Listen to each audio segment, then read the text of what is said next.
Bugün Azərbaycan xalqının ümummilli lideri Heydər Əliyevin anadan olmasından 100 il ötür.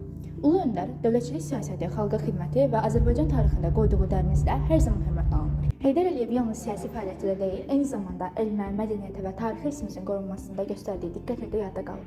Bugün Arxeologiya və Antropologiya İnstitutunun muzey sərgizalında Azərbaycan Milli Elmlər Akademiyasının tanınmış arxeoloqu Pərviz Qasımovun təqdimatında Heydər Əliyevin arxeoloji fəaliyyətinə həsr olunmuş maraqlı görüş keçirilir. Bu görüş əsnasında Heydər Əliyevin arxeoloji irsimizin qorunması və inkişafı istiqamətində gördüyü işlər haqqında ətraflı məlumat verilir. İndi isə bu mövzuyla bağlı daha ətraflı məlumat almaq üçün öncəliklə Pərviz Qasımovun, daha sonra Arxeologiya və Antropologiya İnstitutunun nəzdində fəaliyyət göstərən Arxeoloji Dərnəyin könüllü heyəti və məktəbli ziyarətçilərin fikirlərini dinləyək. Ümummilli lider Heydər Əliyevin Azərbaycan dövlətçiliyi və Azərbaycan xalqı üçün etdikləri barəsində sonsuz danışmaq olar. Mövzular olduqca çoxdur bu istiqamətdə. Mən sadəcə Azərbaycanda arxeologiya elminin formalaşmasında ümummilli liderin gördüyü işlərdən və əsasən də bu istiqamətdəki məqamlardan söz açmaq istəyərdim. Əvvəla 1969-cu ildə Sovet Azərbaycanında hakimiyyətə gəldikdən sonra Heydər Əliyev ilk növbədə alimlərin yetişməsi üçün addımlar atdı və bunun üçün o dövrdə SSR-nin tanınmış elm mərkəzlərinə mütəmadi olaraq istedadlı Azərbaycan gəncləri təhsil almaq üçün göndərildi. Bugün Azərbaycanda bir çox elm sahələrini və o cümlədən də arxeologiya elminin formalaşmasında məhz o zaman Heydər Əliyevin təhsil almaq üçün Azərbaycandan SSR-nin elmi mərkəzlərinə yolladığı gənclər böyük rol oynadılar. İkinci bir məqamı mən göstərmək istəyərdim. 80-ci illərin əvvəllərində məhz Heydər Əliyevin təşəbbüsü ilə Azərbaycandakı tarixi və arxeoloji abidələrin qorunması, arxeoloji tədqiqatların aparılması istiqamətində mühüm dövlət qərarları qəbul edildi. Faktiki arxeoloji tədqiqatların aparılmasının üçün çox gözəl mühit yaradıldı. İndi sözsüz ki, o dövrün Sovet İttifaqının tərkibində olan Azərbaycanın imkanları daxilində. Nəhayət, həmin dövr üçün mən qeyd edə bilərəm ki, məsələn, bizim bu arxeologiya muzeyi hansında ki biz indi durmuşuq, onun yaradılması, onun təminatı, onun formalaşmasının təşəbbüskarı və dəstəkləyicisi məhz Heydər Əliyev olmuşdu. Yəni, bunu birbaşa canlı şahidləri var bizim qocaman arxeoloqlar içərisində. Nəhayət, bilirik ki, SSR dağıldıqdan sonra bir çox çətinliklərlə müstəqil Azərbaycan Respublikası üzləşdi və Heydər Əliyevin hakimiyyətə qayıtması yaranmış xaosun qarşısını aldı. Bizim zəifliyimizdən istifadə edib işğalçılıq və soyqırım siyasəti yeridən qonşu ölkənin, işğalçı ölkənin siyasəti durduruldu, yəni bu istiqamətdə. Bundan sonra müəyyən bir, necə deyərlər, sabitlik yaratdıqdan sonra yenidən Heydər Əliyevin elmə diqqəti və qayğısı özünü büruzə verdi və mən ilk növbədə göstərmək istəyirəm ki, Azərbaycanda arxeologiya elminin təsisatlanmasının əsasını məhz Heydər Əliyev qoydu. Çünki 1993-cü ildə onun məhz təşəbbüsü ilə Arxeologiya və Etnografiya İnstitutunun yaradılması haqqında qərar çıxarıldı. Yəni, arxeologiya elmi o dövrədək Elmlər Akademiyasının tərkibindəki Tarix İnstitutunun balaca bir sektorundan, bölümündən böyük bir instituta çevrildi. Qeyd edeyim ki, qonşu respublikalarda, məsələn, həmin o işğalçı Ermənistan Respublikasında və yaxud da Gürcüstanda arxeologiya elminin təsisatlanması, yəni ayrıca bir institut kimi formalaşması və fəaliyyəti illər öncə baş vermişdi, hətta 10 illiklər öncə baş vermişdi. Azərbaycanda isə arxeologiya sahəsi Tarix İnstitutunun tərkibində balaca bir sektor statusunda fəaliyyət göstərirdi. İndi isə bu institutlaşma səviyyəsinə yüksəldi, yəni arxeologiya elmi və artıq Azərbaycanda deyə bilərik ki, arxeologiyanın hüquqi bazasının, onun ayrıca bir struktur kimi fəaliyyət göstərməsi üçün zəmin yarandı. İkinci və əsas məsələlərdən biri, biz əlbəttə ki, Heydər Əliyevin arxeologiya elminin formalaşmasında birbaşa rolunun haqqında misallar gətirdik. Məsələn, hələ 70-ci illərdə Sovet dövründə müəyyən abidələrin qorunması barəsində ayrıca bir qərarlar qəbul edilmişdi və s. Bu birbaşa iştirak idi, indiyə qədər gətirdiyim misallar. Amma bir də var ki, Heydər Əliyevin necə deyək, qəbul etdiyi qərarların dolayı yol ilə arxeologiyanın inkişafına zəmin yaratması məsələsinə də toxunmaq lazımdır. Belə ki, bildiyiniz kimi Heydər Əliyevin rəhbərliyi ilə və apardığı uğurlu və olduqca çətin bir siyasətin nəticəsində əsrin müqaviləsi imzalandı.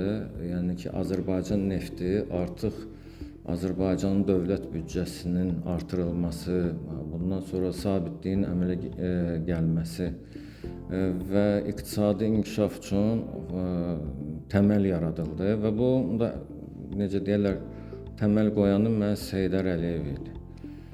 İndi demək olar ki, bəs bunun arxeologiyaya necə təsiri var? Məsələ ondadır ki, əsrin müqaviləsi imzalandıqdan sonra bu müqavilənin də nəzərdə tutulmuş müddəalara görə Azərbaycandakı neft sahəsindəki əcnəbi şirkətlər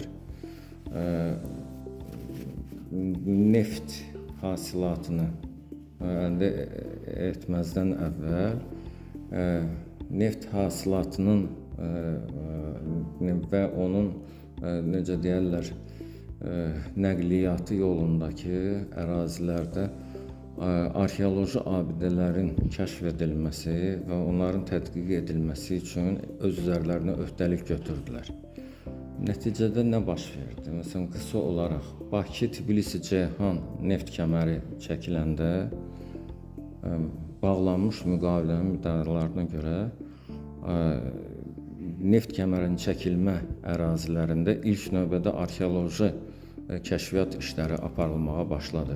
Arxeologiyaya böyük ehtiyac doğdu. Arxeoloqların bu elm sahəsinə gəlməsinə böyük bir təkan deməli yarandı.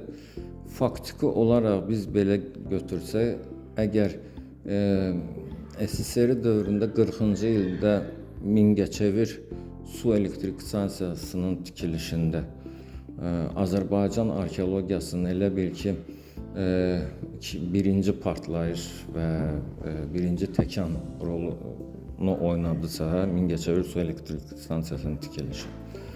Bax, bu deməli, əsrin müqaviləsinin nəticəsində çəkilən Bakı-Ceyhan-Tbilisi kəməri faktiki Azərbaycanda arxeologiyanın canlanması, arxeologiyanın yaşaması, bundan əlavə cəlb olunmuş xarici mütəxəssislərlə müştərək işlərin başlanması ki, bunun nəticəsində də arxeologiyada, müasir dünyada istifadə olunan texnologiyaların, biliklərin Azərbaycana gətirilməsi və faktiki olaraq qısa desək, Azərbaycanda arxeologiyanın necə deyərlər, ortaya çıxmasının, güclənməsini üçün ikinci təkan dövrü başladı. Yəni ikinci sıçrayış dövrü başladı. və faktiki olaraq bu gün biz Azərbaycanda arxeologiyanın bu cür inkişafını görürüksə, əgər Azərbaycan arxeoloqları ilə birgə əcnəbi arxeoloqların birgə beynəlxalq layihələrini görürüksə, bunun kökündə yenidən əsrin müqaviləsi durur, hansını ki, ümummilli lider gerçəkləşdirmişdi. Yəni faktiki olaraq bir gün Azərbaycandakı arxeologiya və müasir tələblərə cavab verən antropologiya elminin faktiki mövcud olmasına görə biz Heydər Əliyevə minnətdar olmalıyıq, ona borcluyuq və faktiki Azərbaycandakı arxeologiya və antropologiya Heydər Əliyevin Azərbaycan xalqı üçün qoyub getdiyi mədəni elmi irsin bir hissəsidir. Yəni onun mirasıdır. Sözsüz ki, biz bir gün Heydər Əliyevin bu istiqamətdə başladığı siyasətin İlham Əliyev tərəfindən davam etdirilməsinin şahidiyik. Heydər Əliyev 1923-cü il 10 mayda Naxçıvan şəhərində Dəmirçioğlu ailəsində anadan olmuşdur. Yəni ilk illərini Heydər Əliyev təhsilə həsr eləmiş, belə deyim, Leningradda leytenant kimi xidmət eləmiş. Daha sonra isə 1969-cu ildə Azərbaycan SSR-in birinci katibi təyin edilmişdir. Həmən vaxt Azərbaycan yad ünsürlərinin hakimiyyəti altında olduğundan daha çox problemlər yaşayırdı. Ən çox da Azərbaycan kadrlara iş verilmirdi. Heydər Əliyev məhz bunların qarşısını alaraq 1971-ci ildə Cəmşid Naxçıvanski adına hərbi məktəb açdırmışdır. Daha sonra ərazi bütövlüyümüzlə bağlı addım ataraq 1977-ci ildə Murov yolunu çəkdirmiş və ermənilərin Kəlbəcəri almağının qarşısını almışdır. Daha sonra isə 1982-ci ildə SSR Nazirlər Kabinetinin müavini təyin edilmişdir. Lakin onun milli siyasətləri nəticəsində Qarbaçov onu istefaya məcbur etmişdir. Daha sonra isə 1993-cü il 15 iyunda Azərbaycan Ali Sovetinin sədri seçilmiş və 1993-cü ilin 3 oktyabrında prezident seçilmişdir. Məhz onun vaxtında hücum əmri verildi. Horadiz əməliyyatı nəticəsində Füzuli rayonunun 22 kəndi və Horadiz qəsəbəsi azad edildi. 1994-cü ildə isə əsrin müqaviləsi imzalandı 20 sentyabr və bu müqavilə nəticəsində Azərbaycan nefti xaricə çıxarıldı. Azərbaycan neftinin xaricə çıxarılması xarici siyasətimizin ilk böyük uğurlarından biri idi. Çünki bizim neftimiz xaricə çıxdıqca neftdən daha çox gəlir əldə etməyə başlayırdıq və bu da iqtisadiyyatımızı gücləndirməyə kömək edirdi.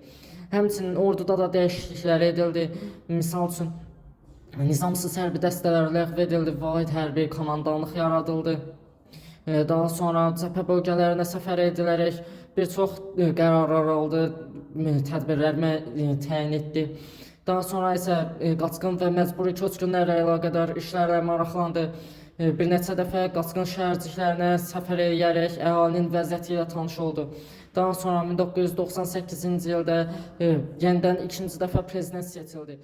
Heykəlinə baxıram, rəhbər xəyala dalıb, səklənən ölkəmiz ondan yadigar qalıb. Səsini dinləyəndə güc gəlib qolumuza, zəkası güneş kimi nur saçıb yolumuza.